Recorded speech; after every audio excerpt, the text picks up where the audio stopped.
Hi, and welcome to Quest for Arete, an elemental card game of spells and potions. My name's Erin, and in this video, I'll give you an introduction of how to play the game. We're going to start with the starter set. Now, you can always learn from the rulebook, but it's always more fun to learn from someone else, so let me show you. So we're going to move the character cards out of the way and just focus on the basic deck. Each hand has 10 cards, so I'm going to deal myself 10.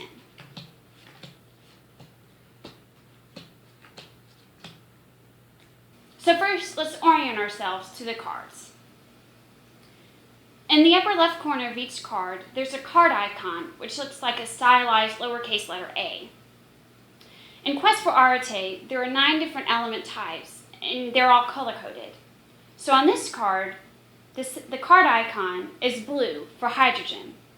Within each card icon, there's an element symbol, which is H for hydrogen. Underneath that symbol, there's a valence score, which is a Roman numeral to tell you how much to score that element. For hydrogen, that score is 1. So now that you're oriented, let's make our first spell. The first spell on the hydrogen card is Skin Taker, and its formula is H2F2. We already know that H stands for hydrogen, so we're halfway there. Now if you look under the F, there's a red trident symbol, which corresponds to the red card icon on the top left corner of the card. But if you have trouble distinguishing colors, just look for the trident in your hand. So now that I found the fluorine card, I'm ready to score it. Hydrogen has 1 point, and F, or fluorine, has 7, so 1 plus 7 makes 8 points. But if you remember, the formula calls for H2F2, so if I had another hydrogen or fluorine card, I could add that to my spell, which is called stacking, and that increases my score. So I conveniently have another fluorine card right next to my Skin Taker spell, so I'm going to add that to my spell. So now to rescore, I have 1 point plus 7 points, which is 8, plus another 7 points, which brings my score to 15 points. So now you just made your first spell, which is Skin Taker. Great job. So I'm going to set that aside. And now it's time to learn about other concepts, such as defensive spell making and interchangeability. So in your hand, go ahead and look for the brown card icon with an AL element symbol. Now the 5th spell on the aluminum card is called Invisible Armor, and its formula is AL4O4. I already have an aluminum card, so now it's time to look under the O for the orange dagger, which corresponds to the orange card icon. So now that I found oxygen, it's time to score it. So aluminum has 3 points, oxygen has 6, which is 9, but here's where the bonus score concept comes in. If you look next to the spell, or in the spell symbol next to the formula, you'll find that on the bottom there's a 3 with a minus sign in front of it. This doesn't mean subtract 3 points from your score, it just means that when you're dueling with someone, you can't attack with this spell. It's a defensive only spell. So now it's time to rescore my spell.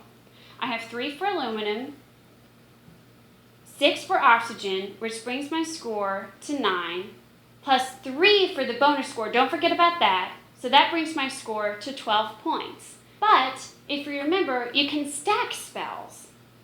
So it calls for 4 aluminum and 2 oxygen. But I'm looking in my hand and I don't have another aluminum card. But I do have another brown element, which is stibium. Now this brings us to interchangeability. The brown elements all share similar properties. They're malleable, which means you can hammer them out into a sheet, and they're ductile, which means you can spread them out into a wire. Since they share these properties, you can interchange them for a spell. So since I don't have another aluminum, which would bring my score from 12 to 15 points, I have a stibium, which is even better, which brings my score from 12 points to 17 points. Great job. So I'm going to set my invisible armor spell aside. Now it's time to find the purple card icon with a purple crown, which is helium. Now most cards have 6 spells on them, some have less, but rarer still are the ones with only one spell on them, like helium. Helium has a diffuser spell, and you can read more about that on the card later, but for now, all you need to know is the diffuser spell on helium brings you 8 points with only one card.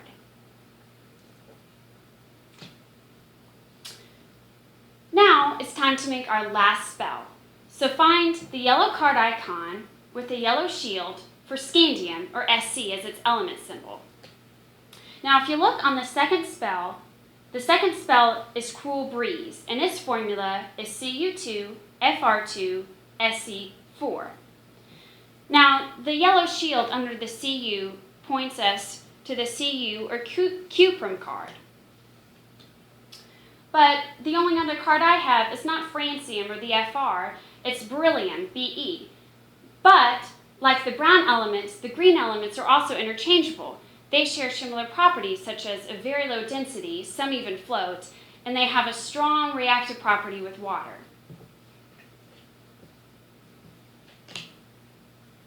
So now it's time to score. SC has 3 points, plus 1 for cuprum, which is 4, plus 2 for beryllium, which is 6. But don't forget about the bonus point, which in the spell symbol at the bottom is a 2. So 6 plus 2 makes 8. So to recap, you've learned how to make spells, find your cards using color coding or the shape of element type icons. You've also learned how to stack your elements and how to score your spells using valence and bonus scores. You've also learned about defensive-only spells, interchangeability of brown and green elements, and single-card spells. To learn more about advanced rules, like how to use the character cards, go to the rule book or watch our other videos. For now, I think you're ready to play. So turn to page 2 of your rule book and start playing Quest for Arete Rummy. Thanks for watching and enjoy your Quest for Arete.